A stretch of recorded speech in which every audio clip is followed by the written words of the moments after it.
Right, well, welcome to episode 6 on the Cosmos Chronicles, and today I'm joined by Valentin from Quasar. Great to have you on the show. If you can just introduce yourself and give us a brief background of your history in crypto, that'd be amazing. Sure, thanks, Danny. Appreciate being here as well. Also, good to see you since Cosmoverse and MIDI. It's been a while.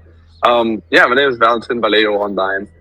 I've been in crypto since 2016, so pre-2017 bull run. Pretty much got in touch with Bitcoin as the first entrance point, and just kind of loved how it just connects philosophy, monetary stuff, and also tech. I was a tech nerd. I played German Championship Counter-Strike, right? So it's always like overclocking my computer and building it myself. And then philosophy was always a big topic in my life. Eastern European parents, so you get anyone that has that is gonna understand what I mean. And then economically, of course, being first generation immigrant in Germany and kind of seeing my parents having to adapt to a new system, that was something where very early on I cared a lot about understanding how money works. So, kind of the trifecta of anything I was really into. So just immediately there was no plan B. Well, the plan B was plan B. So I immediately went into crypto. I worked as a researcher for like a long time for some of the research companies in Germany focusing on emerging tech. So I would write reports, I would, analyze the market and try to explain to, German companies why they should care, which back then was really hard because they didn't really understand the tech behind it. They thought it's only about the monetary funds or like, the price movements. Did that for a while, but then kind of realized it's just, I'm not the right guy for doing that. It's just too early to do that. And then 2017 came along, suddenly my articles and was read on the platform. And then suddenly I was like in research groups with my universities and sitting with like the big guys in Germany trying to explain what crypto is. And then, next thing I know, I'm kind of, one of the guys that's trying to get the equivalent of the S&P 500 companies in Germany to understand what crypto is. Always felt a bit slow though, because they were like, Web 2, not even, they were kind of Web 1. So it was like really hard to get them up to speed. And they were only sitting there because they had a mandate to sit there. They didn't really care.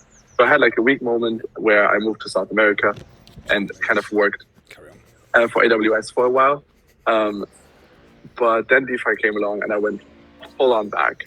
I went to Draper University, which is Tim Draper's private school. Tim Draper's, one of the seed founders, seed investors in Twitter, LinkedIn, everything from Elon Musk, yada, yada. And he bought the Silk Road Bitcoin. So he's very much a crypto guy.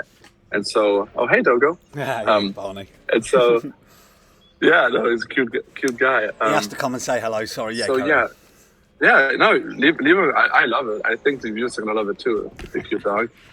Kind of got into entrepreneurship mindset. I was immediately picked up by an NFT company in San Francisco. So I worked on like digital twin applications. So not profile pictures, but like actual supply chain management.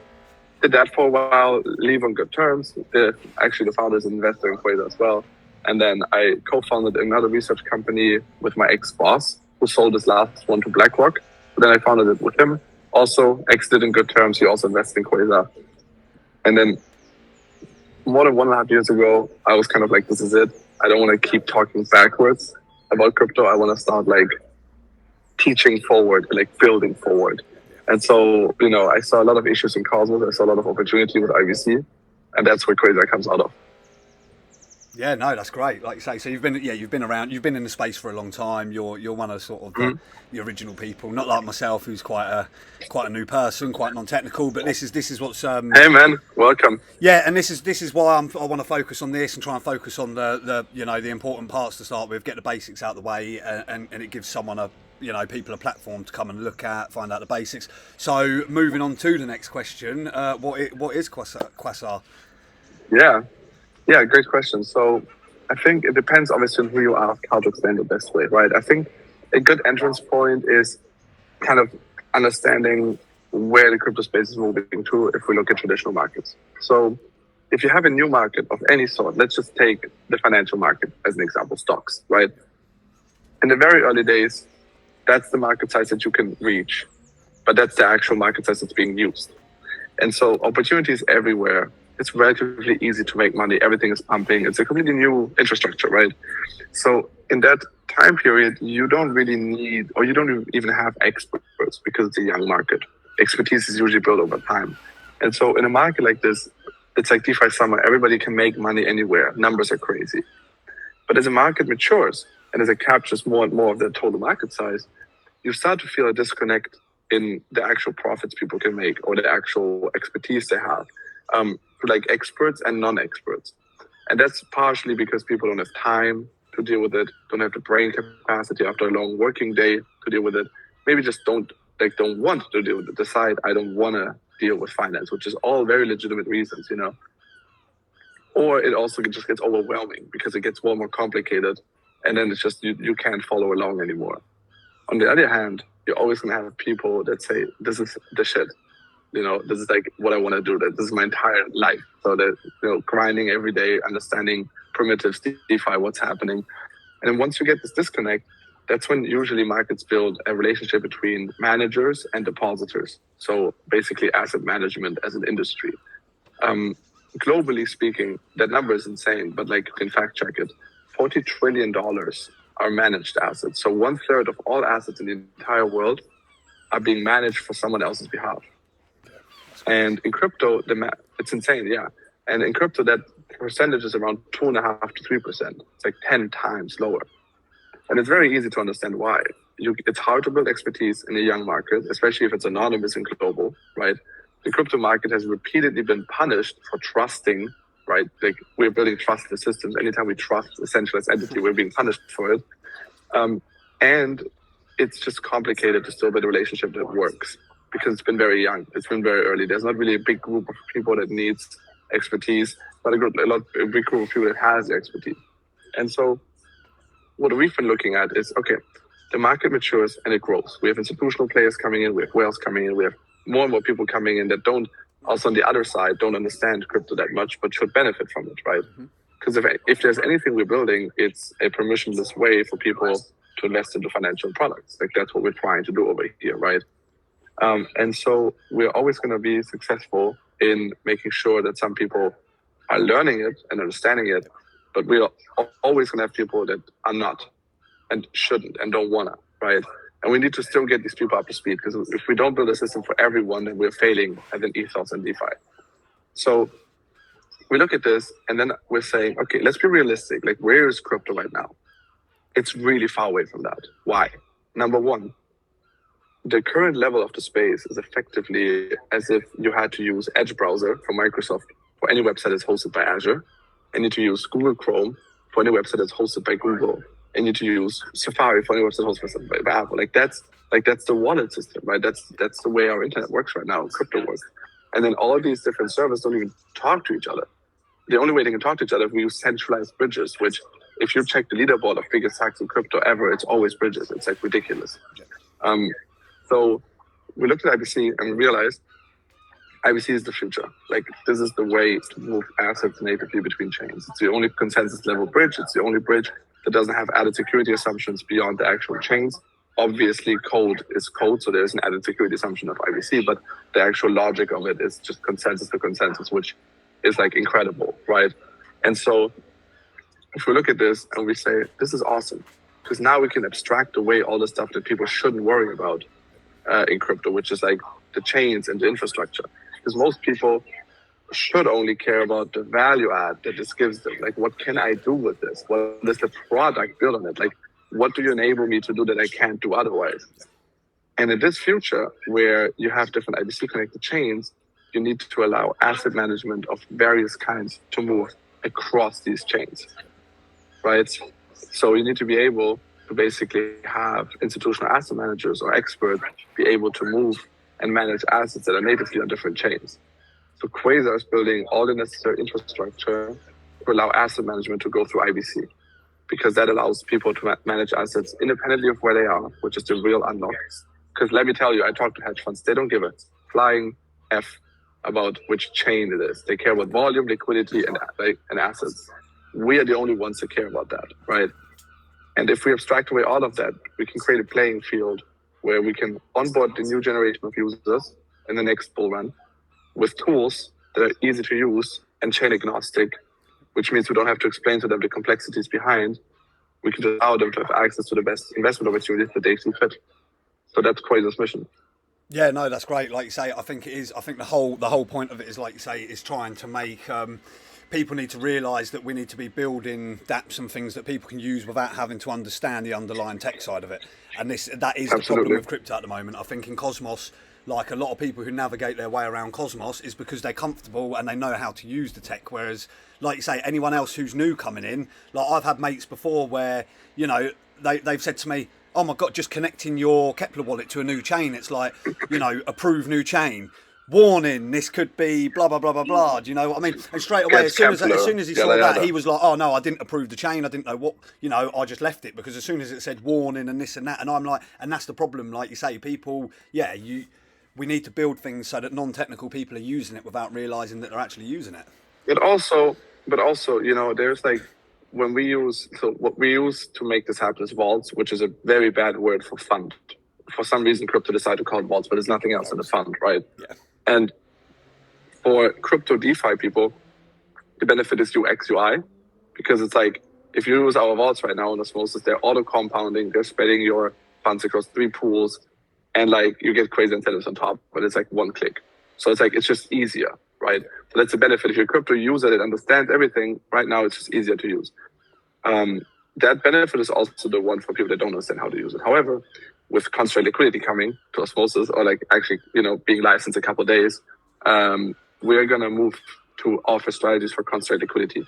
Now that is going to add not only UX UI improvements, but actual yield improvements, because CL is so much harder to manage and so much easier to get less money or like lose money than in normal AMMs, that in this benefit, we're also going to create a real value add for all the Cosmos users right now, the passion, like the enthusiasts, right? Because they just want more yield. So kind of the two benefits of hopefully more yield, right? No guarantees in life, but we have experts behind it building strategies.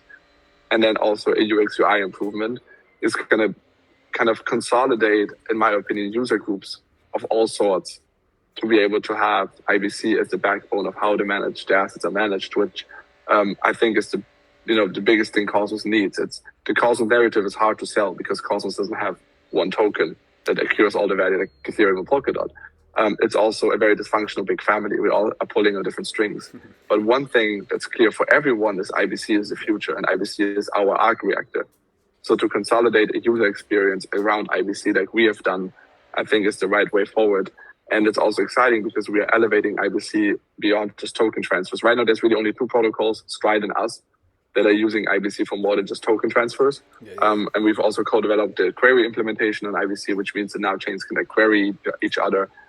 So like our smart contracts right now, for instance, it's not a model that we're going to have for every single strategy because it depends on what you do. But for now, we have contracts sitting on Quasar that are writing and depositing on Osmosis without ever being deployed there. Right. They're only on Quasar. All they use is IBC. They query data, they use interchain accounts, they use IBC, and they actually like do stuff on Osmosis without being deployed there.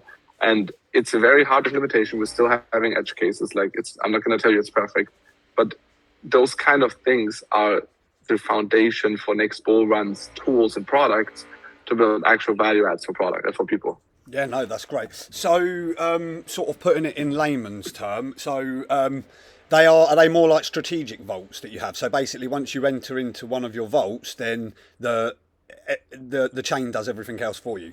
So does it auto, yes, like, so, does it auto compound in the vaults and things like that? Yeah. So the bottom line is that all our products are hands off, right? They're non-custodial and they're permissionless. So like you can always take your money out and it's like on chain, right? So it's non-custodial, permissionless, but it's hands off. So you don't need to actively manage. That's what the vaults do. Some of our vaults are passive vaults, like the ones we currently have, which their benefit is just the auto compounding. So like if you know, oh, I like these pools and it's full range anyway on Osmosis right now, then like deposit there, the auto compounds, no need to touch. The actively managed strategies, you're going to have an opinion of what your risk tolerance is. What you're looking for. Are you looking for more yield? Are you looking for less impermanent loss? Like, what are you looking for? We're going to have different products on that side. They're also going to be actively managed, which means there's an actual data science firm computing the best way to deploy the capital. However, execution of that deployment and the vaults are still on chain and still permissionless. So the entire philosophy of Quasar front and back is user experience, like improve user experience and abstract away IBC. That's all we do. Yeah, no, that's great. I'll have to go and have a look and maybe open up a vault in the next few days then and get myself involved, like you say. Well, so. I will say this, in a few days it won't be possible yet because we still have to build out some of the tooling for independent teams without developers to create vaults. So for now it's still developer experience, but the goal in the future is that like you should be able to create your own vault and like plug and play your strategies. Now granted, it's going to take a while, but if you ever use like Apple shortcuts, the goal really is that you can create your own little script, your own little vault script of like, do this, deposit there, transfer to Atom, do this, like stake. And this is going to be, I think, the non plus ultra tool for a lot of people to kind of, if they don't trust someone else's strategy, right? If they don't want to have an actively managed strategy, that's going to be a framework for them to automate and like decide what they want to do with their capital by themselves. Yeah, no, that's great. So for example, when it gets to that point, if I want to open a vault myself, is there going to be you're going to have like a template there for us to go off of to start with, like you say, where we can pick maybe different strategies? Are you going to make it so it's quite user friendly in explaining how to open a vault and how to pick your strategies and things like that? Yeah, so exactly. So the road is long because building user like stuff that's easy for users to use in a highly complex technical space, it takes a while. But the goal really is that someone like you, an influencer or like a public personality, could have maybe like even a portfolio with your viewers. And once per month, you can all like discuss what should you do with it, what should you buy, what should you sell, and then you can adjust it on chain. And like whether or not people want exposure to this is up to them, but you can have like this interaction, this engagement with your community. Until we get to that point, though, there's still a lot of work to be done because you need to build a secure system, right? So like, for example, you shouldn't be able to rack the funds, right? So there needs to be an infrastructure around that. There needs to be a way to basically make the dev experience super easy, which is not easy. Like being able to build a vault right now, you can build a vault right now if you're a Cosmos and dev and you we chat with you, you'll be able to create a vault. But guess what? 99.99% of people are not Cosmos and devs. So being able to kind of translate something that's so technical into a non-technical skill is going to take a time. But like the vision for us is really clear. That's where we're going. Like gatekeeping needs to die. Yeah. And we need to push forward to allow anyone to do this. Yeah, no, that's great. So it leads me to just ask, again, we'll keep it short and basic to start with. So my last question will just be, is there anything more important? Is there anything important that you want to talk about that's coming in the future or anything that you're focusing on for the future? Absolutely. So to get people up to speed, our chain is live since March. We have like 900K of TVL, 850 depending on the day. Yeah, we have a token live now. Token launched on StreamSwap recently, so QSR is live. Constant liquidity vaults are coming. That's the exciting thing. Constant liquidity vaults are coming. They're going to be more than just a UX UI improvement. They're also going to be, hopefully, there's no guarantees in life, don't sue me, but they're also hopefully going to be yield improvements. And generally, the index is being built on, so the IBC index.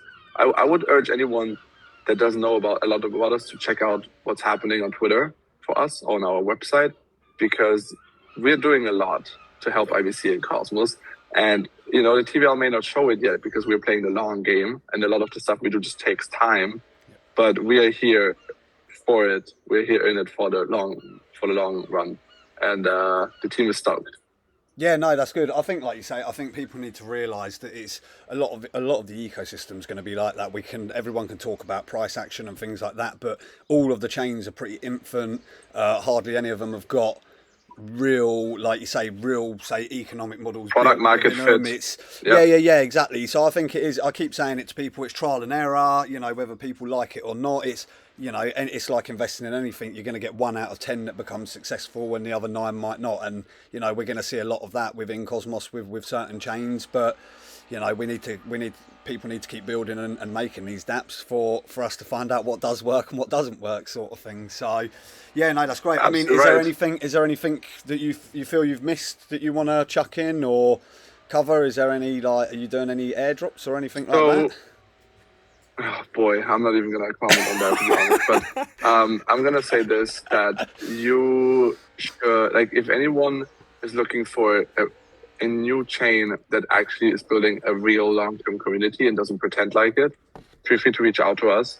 Yep. Like, we have a product manager who's interviewing users, like, even anonymously. Like, what do you like about Quasar? What do you not like? Like, give us feedback. Like, we are very, very, very, very, very focused on building a product that people want to use. So if you want your voice to be heard, and you are someone that feels like the mission we're going for and the vision we're going for and the team behind it is the right one for you, I'm not even going to tell you to, acquire QSR, because that would be illegal and not the point. But if you're using Quasar, please let us know what you think. Is there improvements? What can we do better? Trust me, we know a lot of the things people are saying. Like, we know that those are necessary. Like, we have a long list of improvements we want to do. We're like, we know the most because we are feeling it. But ideas, paths forward, anything, feel free to reach out to us. We are actually listening. Yeah, no, that's great. Like you say, it's none of these are financial advice. None of these videos are financial advice. It's more about the product and what the chain is, like you say, and things like that. And yeah, I think, like you say, everyone needs to pick what suits them, what they prefer, and things like that. And yeah, just crack on with it. So no, that's perfect. Well, I think we will leave it at this for today. I'll let you get on with your lunch and have some food. And if you're happy, we'll revisit again in 2 months' time or something, and we can see where you're at and what's been built and what's happened since then. Absolutely. I think in 2 months we're going to have a lot to talk about around constraint liquidity. Yeah, 100%. So yeah, we can have a bit more of a deeper dive and see where you're at then, and go for it then. So perfect. Well, thank you for coming on. Thank you, Danny. Yeah, thanks for coming on, Valentin. And I will. Are you in Paris? Yes. Yeah. Yes. So I'm out Saturday, so I'm sure I'll see you over the weekend. Oh yeah, we'll see each other. Definitely. Beautiful. Right. Enjoy the rest of your day, buddy. All right.